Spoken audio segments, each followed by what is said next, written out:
कधीच नाही चुकणार तुमचे फेवरेट टीव्ही शोज झी5 सोबत, तेही एकदम फ्री।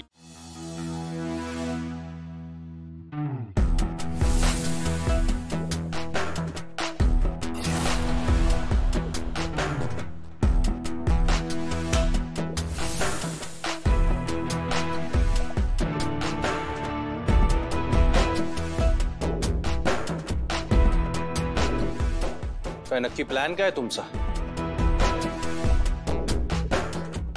एजे आणि लीलाला टपकवण्याचा विचार तर नाहीये ना?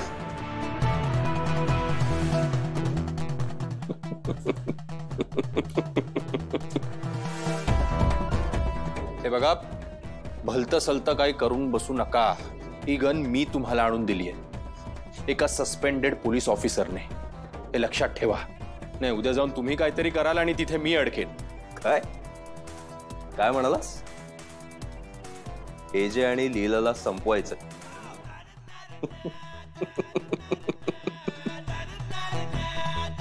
बरं आहेस ना?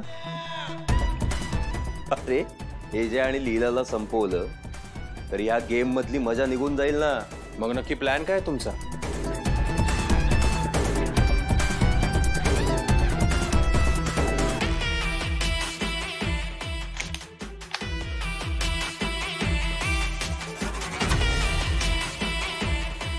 वेळ आली की समजे। काल रात्री एजे लीलाच्या घरी राहायला गेले होते। काय किशोर, तुमच्या राज्यात हे सगळं काय चाललंय?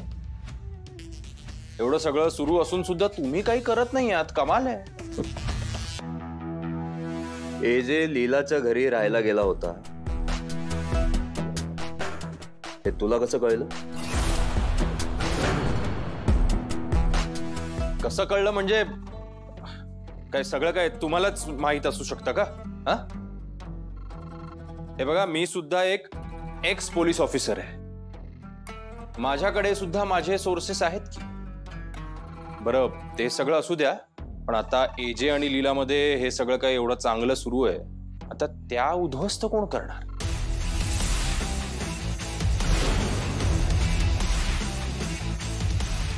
ही गन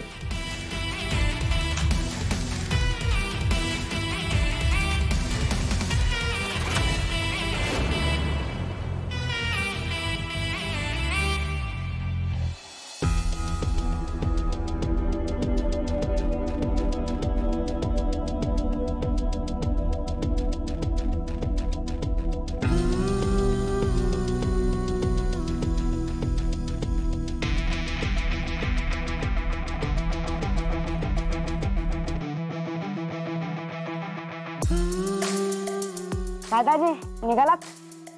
इतका पाऊस आहे दाजी, सगळं भिजलो मी।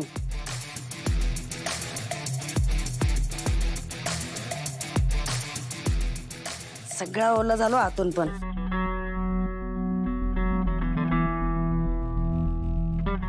का रे, एवढं छत्री आणि रेनकोट असून सुद्धा भिजलास कसा? दाजी तुम्ही कधी रेनकोट नाही घातला? नाही।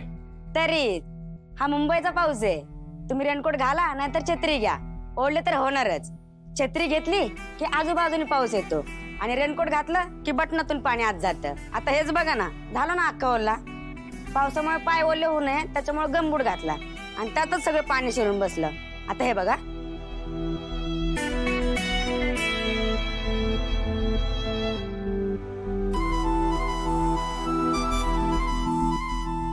हे बघा।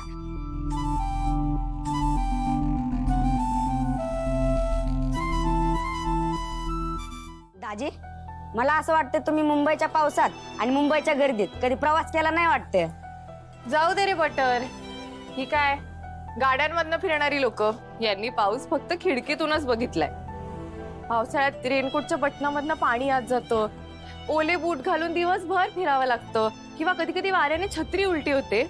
हे सगळं यांनी कधीच अनुभवलं नसेल, पण तरी सुद्धा ह्या सगळ्या गोष्टींशिवाय बाहेर पडणं कसं अशक्य आहे याचा विचार तर त्यांनी स्वप्नातही केला नसेल। लीला आणि माझ्या फॅमिली बॅकग्राऊंड मध्ये खूप फरक आहे आणि तो मला माहित होता, पण तो आता प्रत्येक गोष्टीत दिसायला लागलाय। हे सगळं छत्री रेनकोट तू पण वापरतेस?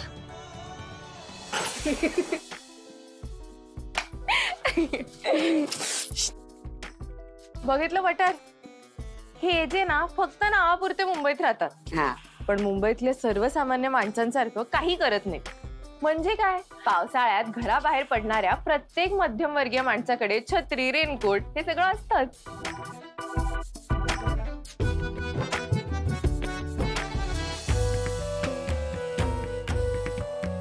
झालं ना सगळं व्यवस्थित? नेजी, ते तुमचा पाहुणचार करण्यात थोडं कमी जास्त झालंय, पण राग मानू नका हा. आणि ये जा वरचेवर राहायला, आवडेल मला. येतो. हो.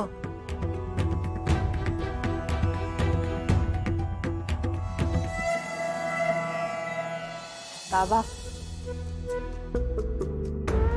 बाबा, तुम्ही स्वतःची काळजी घ्या आणि जास्त दगदग करू नका. माझी काळजी करू नकोस. तू स्वतःची काळजी, मला दिलेलं वचन विसरू नकोस.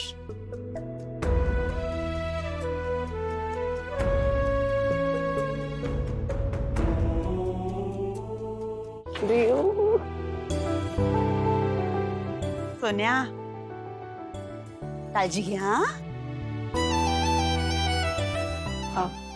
एजे, एक मिनिट प्लीज. सॉरी, आलेच.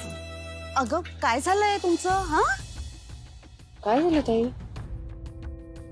येऊ, सॉरी ग. सॉरी? मला माहितीये, आपण ठरवलं होतं की आपण दोघी मिळून त्या साळुंखेंचं सगळं कर्ज फेडू. पण बघ ना, माझं असं अचानक लग्न झालं, ऍक्टिंगही सुटली, आणि खरंच मला नाहीये ग बाकी काही. हे बघ, मला माहितीये तू बिचारी एकटीच दिवस रात्र बेकरीत मेहनत करतेस, पण मला जमेल ना तेवढी सगळी मदत करीन मी तुला. ताई, तू इकडचा ह्या सगळ्याचा अजिबात विचार करू नकोस. हे बघ, तू आधी तिकडे सेटल हो, तिकडचं सगळं नीट होऊ दे. हं, इकडे सगळं बघायला मी आहे. डोंट वरी.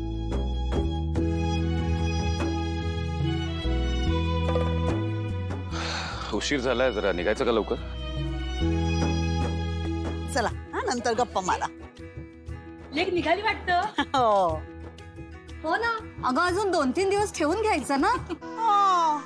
अगं मी सांगून काय थांबतीये ही? मला वाटेल ग तिने राहावं, पण तिचा पाय टिकला पाहिजे ना आता माहेरी. तुला म्हणून सांगते, एक रात्र राहिली मुलगी इथे, पण लग्न झालं ना की आपली मुलगी आपली रात नाही, सासरची होते. एका रात्रीत इतक्यांदा तिच्या सासूबाईंचं नाव काढलं. अगदी सासरची काळजी ग, मिनिटा मिनिटाला. काय नीला, हे घे. अहो, मी केले, तुला आवडतात ना, खास तुझ्यासाठी आणले तो. थँक्यू काकू. हे सुद्धा घे, लोणचं तुला आवडतं ना, आणि कुरड्या सुद्धा. काकू, बटर जरा ये ना. थँक्यू.